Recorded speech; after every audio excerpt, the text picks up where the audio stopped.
I don't have a biology degree, I don't have any scientific background. For me, the interest was taking their photo. And then I began a journey which I call look, find, discover, learn, love, protect. I came to Hong Kong in 1991 for the first time. If I went out, I'd always be looking around, and then my kids came along and I was introducing them to walking in the hills. What we used to do, we used to get the survey maps of Hong Kong and find a mountain stream or a river and say, okay, where do we start? Let's just walk up that. So it's quite a wild adventure side to Hong Kong, which I used to love. And so it was appreciation of nature, but it wasn't until 2018 when I just really slowed down and took my camera with me, and then I discovered all the different animals of Hong Kong. I think there's more general education around it now too. If I go to Tai Po Cow at night, when I first went to Tai Po Cow at night, I wouldn't see anybody. And now if I go, even on a school night, I'll see maybe 20, 30 people. And during firefly season, maybe I'll see 300 or 400 people out at night coming to see the fireflies. So there's been a huge shift in appreciation of being outdoors. If I look in England, you've got the National Trust, you've got the Royal Society for Protection of Birds, you've got very powerful organisations which the government engages with to look at their different policies. And when I look at Hong Kong, I don't see that. I don't see the voice for nature, which we really need. Snakes was something which I began the project with Adam Frank, and that was the first book that I co-produced with Adam at that time, because snakes is one of those things that a lot of people are scared about, but they're fascinated by. And in Hong Kong, we have 43 different land snakes. And to put that in perspective, England only has 3 snakes. Snakes are really well camouflaged, they don't attack you, so if you're not aware of them, it's actually quite hard to find them.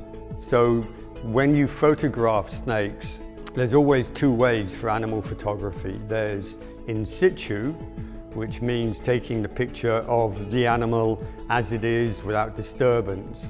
But to actually get a very good photo of a snake, to get close to it, normally the snake will move away. You have to be with someone who knows what snakes they are, very important. Are they dangerous? And also how to handle them, because you don't want to hurt them. You don't really want to use tongs or anything, so you're using gloves or something, and then putting them in position, making sure they're not disturbed too much, taking your photo, and then letting them go.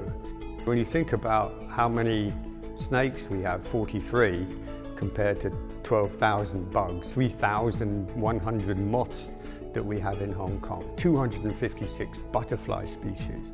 So it's really, really a massive range. And kids love bugs. A lot of kids really are very interested. So actually, the bug book that I did sold out now. 3,000 copies have already sold out. It's been very, very successful.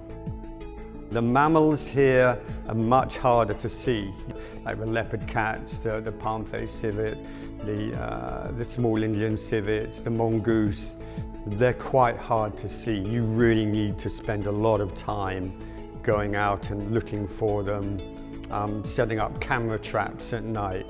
First thing people always say to me is, you must be very patient, and I'm not.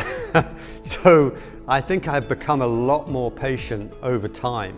The joy that I have, I will sit in a hide or in a ghillie suit or something, and I can sit happily for a few hours with not much going on, or maybe watching some animal behavior. As a kid, I always loved animals. The problem was, when I was a kid, I was allergic to any furry animal. I ended up keeping snakes and lizards when I was a kid. That was what I could actually, the only thing that I could have. I wanted actually to be a collector of animals for zoos, kind of like Gerald Durrell. He was another hero of mine, who's now was a major conservationist too. When you look at career choices, it was an interesting choice for me then not to be a wedding photographer or commercial photographer, a wildlife photographer.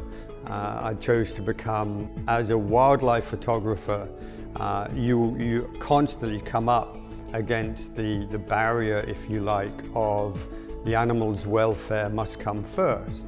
Whereas as a photographer, you would want to get the best picture. When I did the bug book, if you read the bug book, there's about 20 different people that I do interviews of in the back of the book. They're the real experts, if you like, within their fields. I'm kind of dipping into it with my photography, and then I go to them often and say, oh, I've found this spider or this bug or this ant. Can you tell me what it is? Because I may be able to get it to a genus, but I can't necessarily get it to a species level.